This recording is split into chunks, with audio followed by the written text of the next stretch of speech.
당신이 하나님께 맡기는 것은 하나님이 변화시키십니다.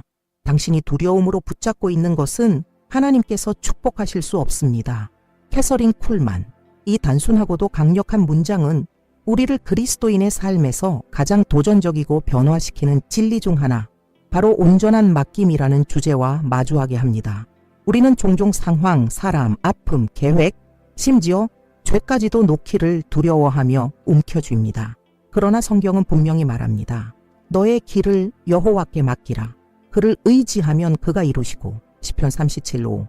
이 영상에서는 우리가 그렇게도 꽉 쥐고 있던 것을 내려놓을 때 초자연적인 하나님의 능력이 어떻게 나타나는지를 함께 묵상해 보려 합니다. 여기서 말하는 놓음은 포기를 의미하지 않습니다. 그것은 신뢰입니다. 혼자 싸우는데 지친 마음이 모든 것을 하나님의 손에 맡기기로 결단할 때 나타나는 믿음입니다. 당신이 놓을 때 하나님은 길을 여십니다. 라는 이 주제는 단순한 멋진 문장이 아니라 수많은 하나님의 종들이 실제로 살아낸 깊은 영적 원리입니다. 캐서린 콜만 역시 그중 한 사람이었습니다. 그녀는 수많은 기적을 체험했지만 성령의 음성을 따르기 위해 편안함을 내려놓았을 때 비로소 그녀의 사역은 꽃피기 시작했습니다. 그녀는 관계, 개인적인 계획, 통제하려는 욕망까지도 하나님께 맡겨야 했고, 그때 하나님의 능력이 그녀를 통해 자유롭게 흘러갈 수 있었습니다. 놓음은 세상이 가르치는 것과는 정반대입니다. 세상은 끝까지 붙잡아라, 싸워라, 네가 컨트롤해야 한다고 말합니다. 하지만 예수님은 이렇게 말씀하셨습니다. 누구든지 자기 생명을 구하고자 하면 잃을 것이요, 나를 위하여 자기 생명을 잃는 자는 찾으리라. 마태복음 9장 2호. 우리가 놓을 때 하나님께서 일하실 공간이 생깁니다. 우리가 모든 것을 우리 방식대로 해결하려고 할 때 하나님께서 역사하지 않으시는 경우가 많습니다. 하지만 우리가 손을 떼고 이렇게 고백할 때 주님, 이제 더는 못하겠습니다. 주님께 맡깁니다. 그때 하나님이 움직이십니다. 당신도 이런 적이 있었나요? 혼자 싸우는 기분, 해결하려 할수록 상황이 더 꼬이는 듯한 느낌. 혹시 지금 당신이 그런 상태는 아닌가요? 무거운 마음으로 하나님께 이미 올려야 할 무언가를 여전히 붙잡고 있는 건 아닌가요? 사랑하는 사람, 이루지 못한 꿈, 과거의 실수, 미래에 대한 깊은 두려움일 수도 있습니다. 이 영상은 바로 당신을 위한 것입니다. 우연히 클릭한 것이 아닙니다. 하나님은 오늘 당신에게 이렇게 말씀하고 싶어 하십니다. 당신이 놓을 때 하나님은 길을 여십니다. 당신이 신뢰할 때 하나님은 인도하십니다. 당신이 손을 뗄 때 하나님은 붙드십니다. 이번 영상에서는 맡김이 어떻게 기적의 삶으로 이어지는 열쇠가 될 수 있는지를 보여주는 성경의 분명하고 실천적인 원리들을 함께 살펴보려 합니다. 이 믿음의 행동이 어떻게 치유하고 회복시키고 오랫동안 닫혀있던 문들을 여는지를 배우게 될 것입니다. 우리는 성경 속 인물들의 예시와 현실 속 이야기들, 그리고 당신의 믿음을 강하게 해줄 영적 묵상들을 함께 나눌 것입니다.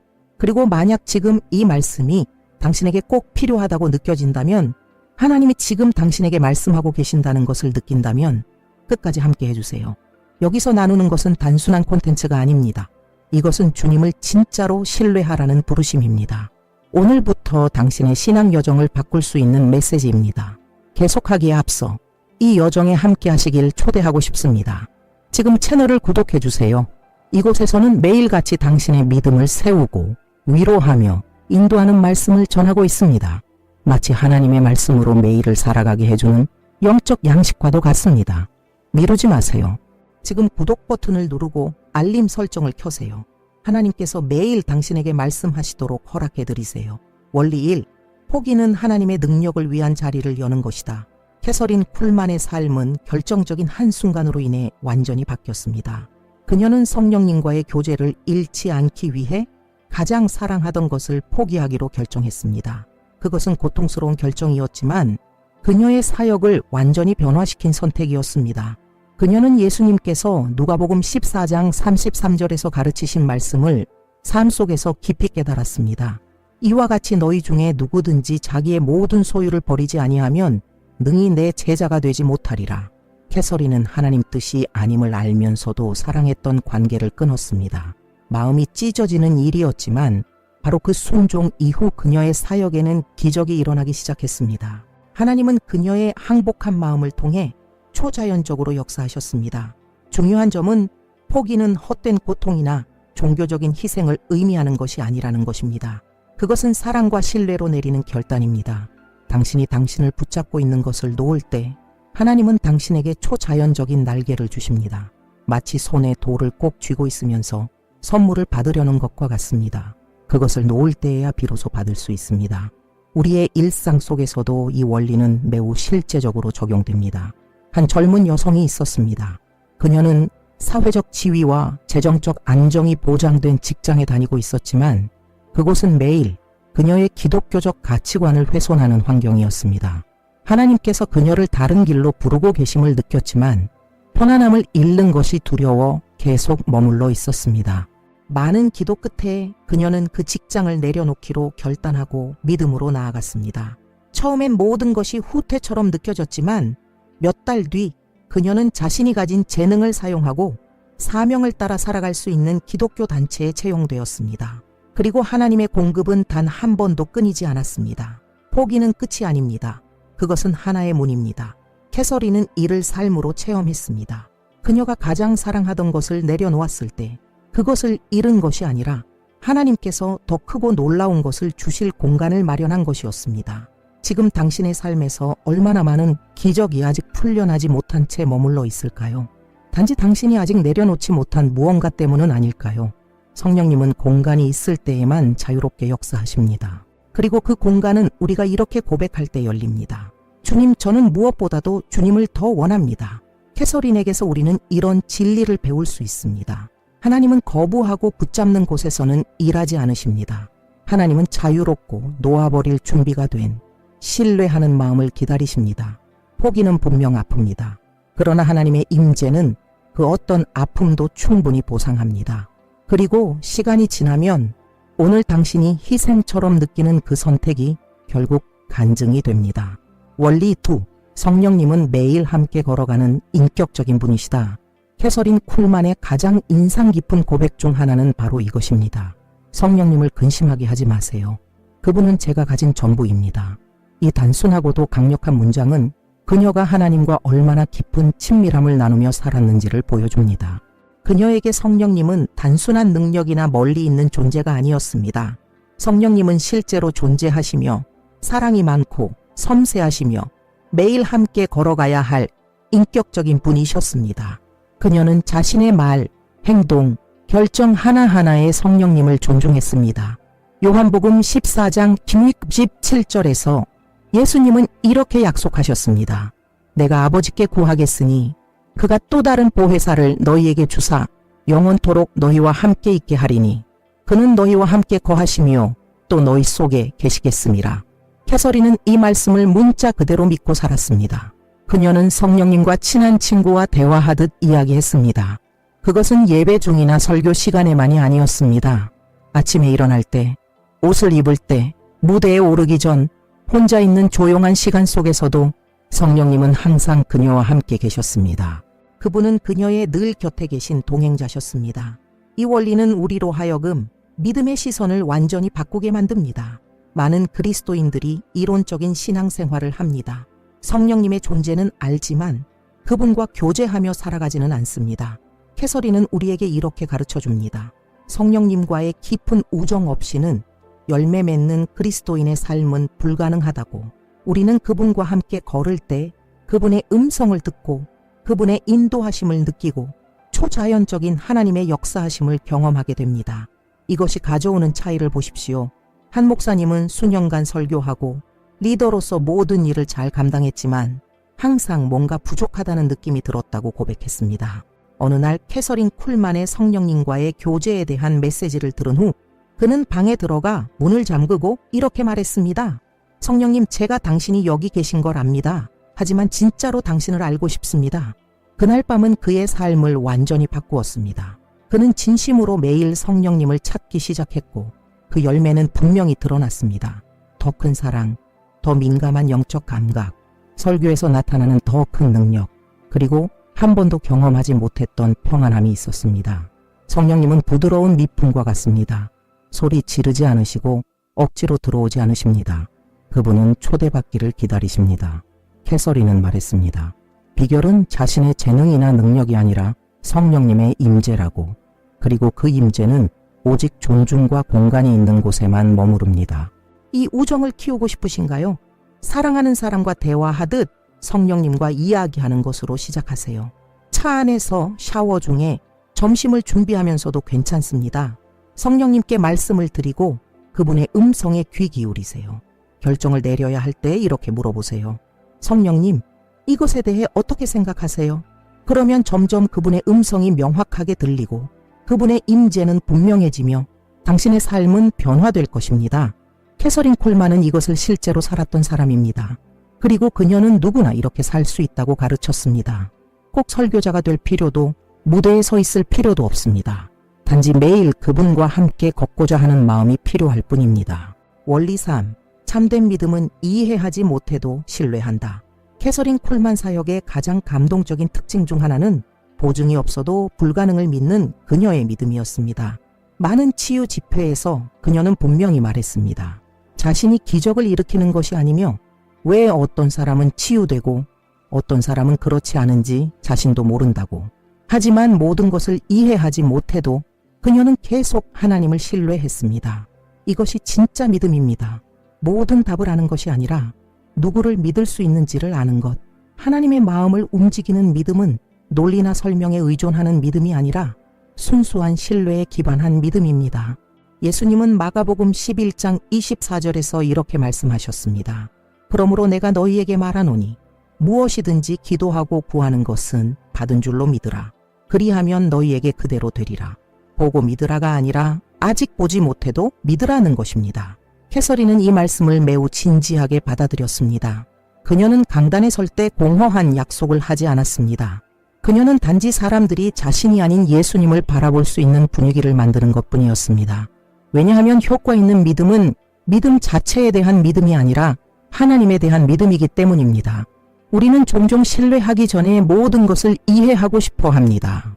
우리는 증거, 표적, 확실한 보장을 원합니다. 그러나 하나님은 우리를 전혀 다른 길로 부르십니다. 하나님은 이렇게 말씀하십니다. 상황이 반대로 보여도 나를 신뢰하라. 이것은 성숙함이 필요합니다. 그리고 온전한 맡김이 필요합니다. 캐서린은 많은 아픔과 거절, 수많은 질문들을 겪었습니다. 그러나 그녀는 이렇게 결단했습니다. 이해하지 못해도 나는 신뢰할 것이다. 이 진리는 한 인상적인 사건을 통해 매우 분명하게 드러났습니다. 어느 집회에서 한 암 환자가 완전히 치유되었습니다. 의사들도 확인했습니다. 부인할 수 없는 기적이었습니다. 그런데 같은 집회에서 비슷한 병을 앓고 있던 또 다른 여성은 아무런 변화 없이 집회를 마치고 돌아갔습니다. 캐서린은 하나님께 물었습니다. 주님, 왜입니까? 왜 어떤 사람은 되고 어떤 사람은 안 됩니까? 그러나 아무 대답도 받지 못했습니다. 그럼에도 불구하고 그녀는 계속 아픈 자들을 위해 기도했습니다. 계속 믿었습니다. 계속 신뢰했습니다. 그녀의 이런 태도는 진정한 믿음의 본질을 보여줍니다. 하나님에 대한 신뢰는 눈앞의 결과에 근거하지 않고 하나님의 신실하심에 뿌리를 두고 있다는 것을 말입니다. 이 진리를 오늘날 우리의 현실에 적용해 봅시다. 한 아버지가 수년 동안 자신의 결혼 회복을 위해 기도했습니다. 그는 모든 것을 바르게 했습니다. 금식하고 기도하고 자녀들과 함께 시간을 보내며 별거 중에도 충실함을 지켰습니다. 하지만 아무것도 변하지 않았습니다.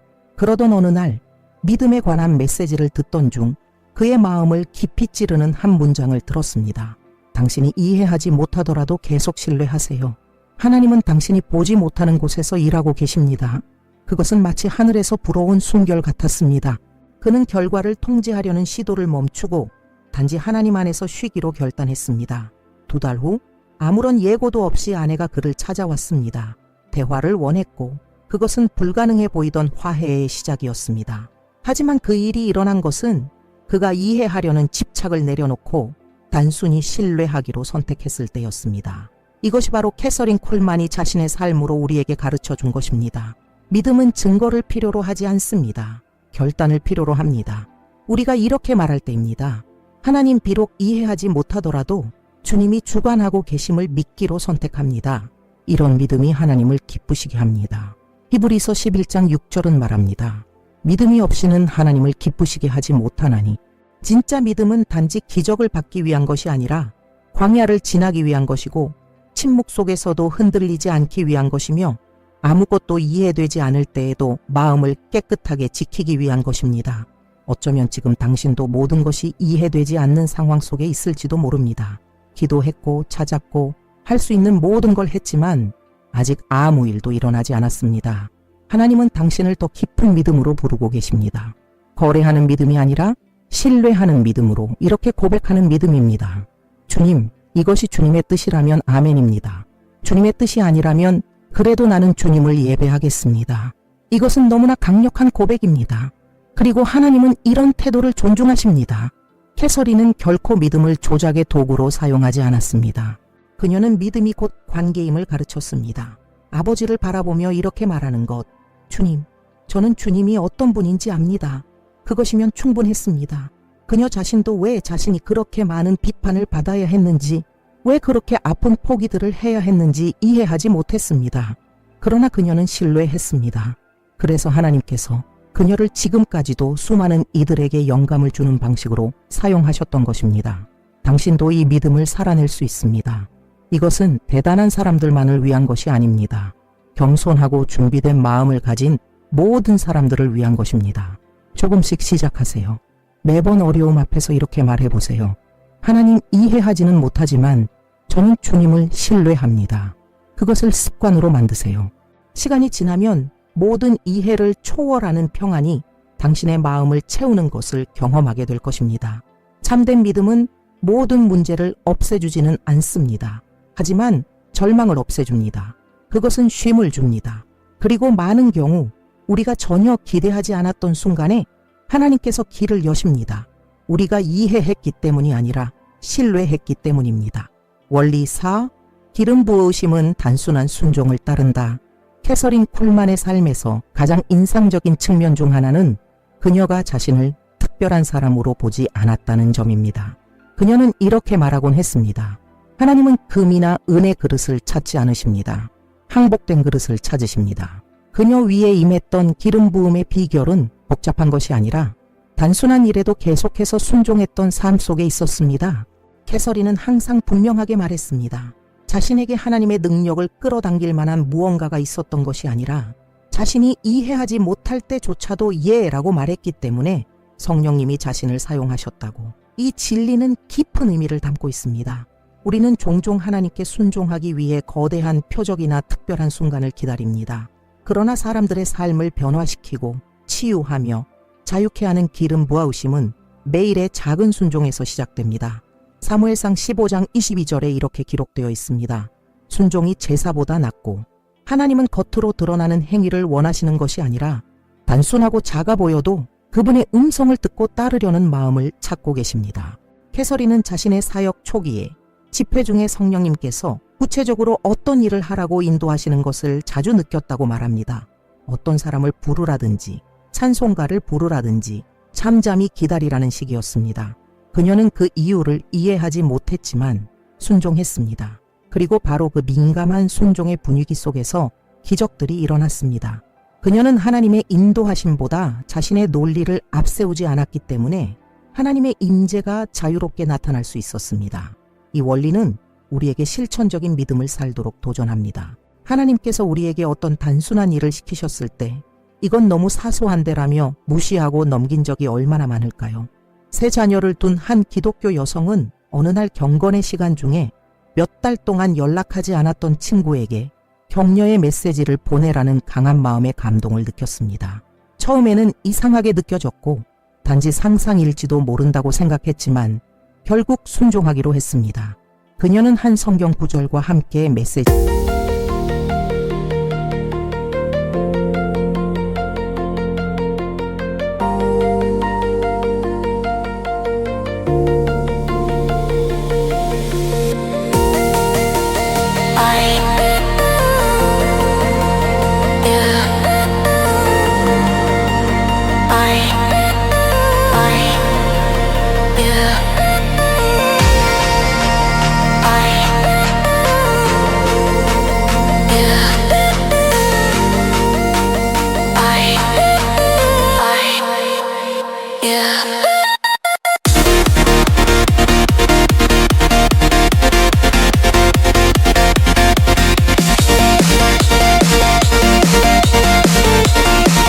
메시지를 보냈고 몇 분 후 그 친구로부터 눈물 섞인 답장이 왔습니다. 그 친구는 삶을 포기하려고 했던 순간이었고 그 말씀이 하나님의 직접적인 응답처럼 느껴졌다고 했습니다. 단지 하나의 작은 순종이 만든 일이었습니다. 캐서린은 우리에게 이렇게 상기시켜줍니다. 시간이 지나며 쌓인 작은 예들이 하나님의 역사를 위한 단단한 길을 만들어줍니다. 기름 부으심은 통제하려는 사람 위에 임하지 않고 통제를 내려놓는 사람 위에 임합니다. 모든 것을 이해하는 사람 위에 임하지 않고 자신을 완전히 내어주는 사람 위에 임합니다. 그녀의 사역 속에서 성령님의 임재가 그렇게도 강하게 나타났던 이유는 그녀가 지속적인 순종의 삶을 살았기 때문입니다. 그녀는 말하곤 했습니다. 성령님을 근심하게 하느니 차라리 죽는 것이 낫다고. 그것은 종교적 열심이 아니라 사랑이었습니다. 경외함이었습니다.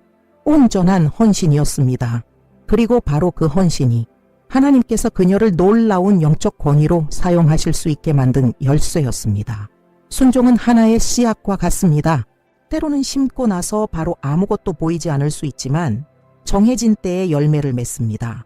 하나님께서 오늘 당신에게 요구하시는 것이 작게 느껴질 수도 있습니다. 1시간 동안 휴대폰을 끄고 기도하기, 누군가에게 용서를 구하기, 어려움에 처한 사람에게 헌금을 드리기, 잊혀진 일을 방문하기. 그러나 이런 단순한 행동 속에서 하늘은 움직입니다. 우리가 그 의미를 나중에야 깨닫게 될 방식으로. 하나님의 임재를 더 깊이 경험하고 싶다면 단순한 순종부터 실천하세요. 매일 이렇게 물어보세요. 주님, 오늘 제가 무엇을 하길 원하시나요? 그리고 주님이 말씀하실 때 아무리 작아 보여도 예 라고 하세요. 기름 부으심은 무대도 관중도 스포트라이트도 없이 예 라고 말하는 사람을 따릅니다. 하나님은 순종하는 마음을 만나는 곳에 임재하십니다. 원리오, 결코 당신에 관한 것이 아니라 항상 예수님에 관한 것이다. 캐서린 쿨만의 삶에서 가장 아름다운 특징 중 하나는 그녀가 모든 것을 얼마나 겸손하게 이끌었는지에 있습니다. 기적들, 가득 찬 회중, 세계적인 인정을 받았음에도 불구하고 그녀는 끊임없이 반복했습니다. 나는 아무것도 할 수 없습니다. 성령님이 오시지 않으면 아무 일도 일어나지 않습니다. 캐서린은 모든 것의 중심이 예수님이라는 사실을 깊이 이해하고 있었습니다. 사람이 아니라, 사역이 아니라, 명성이 아니라 모든 이름 위에 뛰어난 그 이름 말입니다. 이 원리는 참된 기독교 신앙의 기둥 중 하나입니다. 요한복음 3장 30절에서 세례 요한은 이렇게 말합니다. 그는 흥하여야 하겠고 나는 쇠하여야 하리라. 캐서린은 이 말씀을 삶으로 살았습니다. 그녀는 인정받으려 하지 않았고 인터뷰나 조명을 종종 피하곤 했습니다. 왜냐하면 예수님이 중심이 되지 않으면 모든 것이 의미를 잃는다는 것을 알았기 때문입니다. 강단에 오를 때면 그녀는 성령님께 자신을 지워달라고 오직 그리스도만이 높임받기를 기도했습니다. 오늘날 신앙조차도 자기 자랑과 과시의 무대가 되어버린 이 시대에 이 원리는 본질로의 부르심입니다. 우리가 하는 모든 일, 노래하고 설교하고 섬기고 리더로서 세우는 모든 것이 예수님을 가리켜야 합니다. 박수갈채, 팔로워 수, 칭찬을 추구하기 시작하면 우리는 초점을 잃습니다. 그러나 우리가 예수님의 이름을 높이기 위해 살기 시작할 때 그분은 우리를 치유와 은혜, 변화의 도구로 친히 사용하십니다. 한 선교사가 한 번은 시골의 작은 교회에 설교하러 간 적이 있었습니다. 그는 강력하고 잘 준비된 메시지를 가지고 있었고 구조도 완벽하게 정리되어 있었습니다. 하지만 현장에 도착하자 성령님께서 요한복음 15장을 단지 읽고 기도하라고 하시는 감동을 강하게 느꼈습니다. 처음엔 망설였습니다. 이 먼 길을 와서 이렇게 많은 내용을 준비했는데 그냥 읽고 기도만 하라고. 하지만 결국 그는 순종하기로 했습니다. 그는 그 장을 읽고 예수님의 사랑에 대해 간단히 말한 후 기도했습니다. 그 어떤 인간적인 노력도 없이 사람들은 울기 시작했고 만져지고 자유를 경험했습니다. 모든 것은 그가 자신의 초점을 내려놓고 다시 예수님께로 돌렸기 때문이었습니다. 캐서린 쿨만은 결코 자신의 이름이 그리스도의 이름보다 높아지도록 두지 않았습니다. 그녀는 단지 그르실 뿐이었습니다. 그녀는 은사와 기름 부으심이 목적이 아니라 예수님을 영화롭게 하기 위한 수단이라는 것을 알고 있었습니다. 누군가 그녀를 높이려 할 때면 그녀는 즉시 영광을 하나님께 돌렸습니다. 집회 중에도 자주 이렇게 말하곤 했습니다. 예수님에게서 눈을 떼지 마세요. 여러분이 저를 보러 왔다면 실망하고 돌아갈 겁니다. 하지만 예수님을 바라본다면 변화를 경험하게 될 것입니다. 이런 삶의 태도는 우리를 교만, 허영, 비교, 좌절로부터 지켜줍니다. 모든 것이 본래 우리에 관한 것이 아니었다는 사실을 알게 될 때 삶은 훨씬 가벼워집니다. 성공이 우리를 부풀게 하지 않고 실패가 우리를 무너지게 하지 않습니다. 왜냐하면 초점은 우리 자신이 아니라 예수님이시기 때문입니다. 이것이 진정한 영적 자유입니다. 지금 당신이 어떤 사역에 섬기고 있거나 어떤 은사를 가지고 있거나 사람들에게 영향을 주고 있다면 꼭 기억하세요. 예수님을 가리키는 것이 당신의 가장 큰 부르심입니다. 반대로 당신이 지금 작고 재능이 없고 주목받지 못한다고 느낀다 해도 하나님께 그것은 중요하지 않습니다. 하나님께서 찾으시는 것은 언제나 헌신된, 항복한 그분의 이름을 높이기를 원하는 마음입니다. 캐서린은 우리에게 강력한 유산을 남겼습니다. 결코 영광을 구하지 마세요. 임재를 구하세요. 하나님의 영광은 오직 예수님이 모든 것 위에 높여질 때만 머무릅니다. 원리 6. 깨어짐은 하나님이 위대한 일을 심는 땅이다. 캐서린 콜만은 자신의 아픔을 숨기지 않았습니다. 그녀는 실수, 깊은 슬픔의 순간들, 과거의 실패들에 대해 정직하게 이야기했습니다. 하지만 그 상처들을 감추는 대신 하나님께서 하나하나를 은혜와 회복의 간증으로 사용하시도록 내어드렸습니다. 그녀가 자주 했던 강력한 한마디는 이것이었습니다. 하나님은 강한 사람을 쓰시지 않습니다. 하나님은 부서진 사람, 그분께 의지하는 법을 배운 사람을 사용하십니다. 세상의 논리에서는 부서진 것은 버려집니다. 그러나 하나님의 나라의 논리에서는 바로 그 깨어짐 속에서 하나님이 일하실 수 있는 공간이 생깁니다. 시편 34편 18절은 이렇게 말합니다. 여호와는 마음이 상한 자에게 가까이 하시고 중심에 통회하는 자를 구원하시는도다. 캐서린은 자신이 완벽하지 않다는 것을 알고 있었고 바로 그렇기 때문에 하나님의 능력이 그녀를 통해 자유롭게 흘러갈 수 있었습니다. 그녀는 자신을 의지하지 않았고 오직 하나님의 은혜만을 신뢰했습니다. 이 원리는 우리에게 상기시켜줍니다. 하나님은 흠없는 사람을 찾으시는 것이 아니라 진실한 마음을 찾으십니다. 그리고 깨어짐은 약함이 아닙니다. 오히려 그것은 그분 없이는 나는 아무것도 아닙니다 라는 고백입니다. 캐서린도 한때 자신의 뜻을 따라가려 한 시기가 있었습니다. 그녀는 하나님의 뜻이 아니라는 것을 알면서도 한 관계에 빠졌습니다. 그것은 그녀의 사역을 거의 무너뜨릴 뻔했습니다. 그러나 그녀는 정신을 차렸고 깊이 회개하며 울며 기도했고 힘든 선택, 포기의 선택을 했습니다. 바로 그 고통과 회개의 땅 위에서 하나님은 새로운 일을 심기 시작하셨습니다. 흥미로운 점은 캐서린의 집회에서 많은 기적들이 깊은 예배와 깨어짐의 순간 속에서 일어났다는 것입니다. 사람들이 자신을 바라보는 것을 멈추고 온전히 예수님께 항복한 마음으로 시선을 돌릴 때 하늘이 열렸습니다. 깨어짐은 성령님이 자유롭게 움직이시는 환경을 만듭니다. 왜냐하면 그곳에는 저항이 없고 교만이 없기 때문입니다. 오직 내어드림만이 있을 뿐입니다. 이 원리는 삶의 수많은 상황에 적용됩니다. 항상 강하고 독립적이며 계획이 분명했던 어떤 사람을 상상해 보세요. 그런데 갑자기 모든 것을 잃습니다. 직장, 결혼, 건강. 처음엔 자신을 지키려 애쓰지만 결국 무너져서 이렇게 고백하게 됩니다. 하나님, 이제 더는 못하겠습니다. 바로 그 순간부터 하나님께서 일하시기 시작합니다. 깨어짐은 인간의 힘으로는 결코 열 수 없는 문을 엽니다. 캐서린은 자신의 이야기를 자랑하지 않았습니다. 하지만 숨기지도 않았습니다. 왜냐하면 그녀는 죄가 넘쳤던 곳에 은혜가 더욱 넘친다는 것을 알고 있었기 때문입니다. 그리고 이것이 자격이 없다고 느끼던 수천 명에게 희망이 되었습니다. 그녀는 자신의 삶을 통해 보여주었습니다. 하나님은 깨어진 자를 사용하십니다. 당신이 과거에 무엇을 했든 상관없습니다.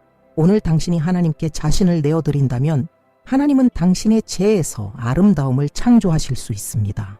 당신이 실패했다고 느끼고 있다면, 마음의 상처를 안고 있다면, 더 이상 쓰임받을 수 없다고 느낀다면 기억하세요. 바로 그 땅 위에 하나님은 새로운 것을 심고자 하십니다. 하나님은 상한 마음을 멸시하지 않으십니다. 하나님은 끌어안으시고 고치시고 회복시키십니다. 원리 7. 하나님의 일하심을 당신의 논리로 제한하지 마세요. 캐서린 콜만은 모두가 미쳤다고 말할 때에도 불가능을 믿을 용기를 가졌던 여인이었습니다. 그녀는 인간의 논리를 뛰어넘는 믿음을 가지고 있었고 이 주제에 대해 열정적으로 말하곤 했습니다. 하나님을 당신이 이해할 수 있는 범위 안에 가두지 마세요. 그분은 당신의 생각보다 크시고 당신의 한계보다 크시며 어떤 상황보다도 크신 분입니다. 이 원리는 우리가 일상에서 자주 부딪히는 태도에 도전합니다. 우리는 신뢰하기 전에 모든 걸 이해하고 싶어 합니다. 하지만 하나님은 인간의 논리대로 일하지 않으십니다. 이사야 55장 8번 9절에서 주님은 이렇게 말씀하십니다. 이는 내 생각이 너희의 생각과 다르며 내 길은 너희의 길과 다름이니라. 캐서린은 이 진리를 알고 있었습니다. 그래서 성령님께서 치유를 위해 기도하라고 하시거나 비상식적인 어떤 일을 시키실 때 그녀는 이해해서가 아니라 믿었기 때문에 순종했습니다. 그녀의 집회에서는 종종 하나님의 역사가 전혀 예상치 못한 방식으로 일어났습니다. 그녀가 손을 대지도 않았는데 수많은 사람들이 군중 속에서 치유되는 일이 벌어졌습니다. 그녀는 말하곤 했습니다. 내가 한 게 아닙니다. 그들이 거기 있었는지도 몰랐어요. 하나님이 하신 겁니다. 이것은 우리가 하나님을 틀에 가두지 않을 때 하나님께서 얼마나 자유롭게 일하실 수 있는지를 보여줍니다. 우리는 자주 하나님의 역사하심을 제한합니다. 왜냐하면 그분을 우리의 논리에 맞추려고 하기 때문입니다. 기적은 반드시 어떤 특정한 방법으로 와야 한다고 생각하고 응답은 반드시 그 직장, 그 사람, 그 계획을 통해 와야 한다고 믿습니다. 그런데 그것이 기대한 대로 되지 않으면 하나님이 응답하지 않으셨다고 오해합니다. 하지만 하나님은 여전히 일하고 계십니다. 단지 그분의 방식으로, 그리고 그것은 언제나 우리의 방식보다 낫습니다. 한 젊은 여성이 몇 년 동안 다른 나라에서 공부하길 기도했습니다. 모든 계획이 준비되어 있었지만 하나님은 모든 문을 닫으셨습니다. 그녀는 낙심하며 자신의 꿈이 끝났다고 생각했습니다. 그러나 몇 달 후 그녀는 브라질의 한 내륙 지역에서 선교 사역에 초청을 받았고 그곳에서 자신의 진짜 부르심을 발견했습니다. 현재 그녀는 수백 명의 삶을 변화시키는 사회적 프로젝트를 이끌고 있습니다. 그녀는 이렇게 고백했습니다. 하나님이 아니요라고 하신 줄 알았는데 사실은 예스였어요. 단지 제 방식이 아니라 하나님의 방식으로요. 캐서린은 우리에게 하나님이 하나님 되시도록 하라고 가르쳐 줍니다. 그분을 우리의 틀 안에 가두지 말라고 합니다. 하나님을 기쁘시게 하는 믿음은 이렇게 고백하는 믿음입니다. 어떻게 하실지는 모르지만 하나님은 능히 하실 수 있습니다. 우리가 이렇게 살기 시작할 때 우리는 초자연적인 하나님의 역사하심의 공간을 열게 됩니다. 기적은 논리적이지 않습니다. 그러나 그것은 실제입니다. 그리고 하나님은 여전히 지금도 역사하십니다. 우리는 얼마나 자주 너무 크기 때문에 믿음을 포기하곤 할까요? 캐서린은 말하곤 했습니다. 불가능하다면 바로 그것이 하나님께 속한 일입니다. 그녀는 우리에게 이렇게 상기시켰습니다. 우리의 역할은 믿는 것이고 하나님의 역할은 이루시는 것입니다. 그리고 하나님은 그렇게 하십니다. 정확한 때에 완전한 방법으로. 혹시 지금 당신에게 불가능해 보이는 무언가가 있다면 어쩌면 하나님은 당신이 더 이상 스스로 통제하려 하지 않고 논리를 내려놓고 믿음을 붙들기만을 기다리고 계실지 모릅니다. 캐서린은 하나님의 일하심에 제한을 두지 않았기 때문에 기적을 경험했습니다. 그리고 당신도 그렇게 살아갈 수 있습니다. 이번 영상에서 우리는 성령님께 민감했던 한 여인의 삶을 통해 깊은 원리들을 함께 나누었습니다. 캐서린 콜만, 이것은 단순히 아름다운 말이나 이론적인 가르침이 아니었습니다. 고통 속에서, 레눈치아 속에서, 순종 속에서, 그리고 무엇보다 하나님의 임재 속에서 실제로 살아낸 집디들이었습니다. 우리는 이렇게 시작했습니다. 당신이 내려놓을 때 하나님은 길을 여신다. 캐서린은 그것을 삶으로 증명했습니다. 그녀가 가장 원하던 것을 포기했을 때 그것은 고통스러웠지만 바로 그 레눈치아가 그녀의 진짜 사역의 시작이 되었습니다. 이 첫 번째 원리는 우리에게 이렇게 가르쳐 주었습니다. 하나님의 능력은 우리의 계획이 제단 위에 올려질 때부터 나타나기 시작한다는 것을. 그 다음으로 우리는 성령님이 단순한 힘이 아니라 매일 우리와 함께 걷기를 원하시는 인격적인 분이라는 사실을 보았습니다. 캐서린은 그분을 경외함과 친밀함으로 대했고 그 결과 성령님은 그녀의 삶 속에 놀랍게 임하셨습니다. 우리는 배웠습니다. 성령님과 가까이 걸을수록 그분의 음성을 분별할 수 있고 그분의 손에 붙들린 살아있는 도구가 된다는 것을. 우리는 또 즉각적인 응답이나 논리적인 설명에 의존하지 않고 이해하지 못해도 신뢰하는 믿음으로의 초대를 받았습니다.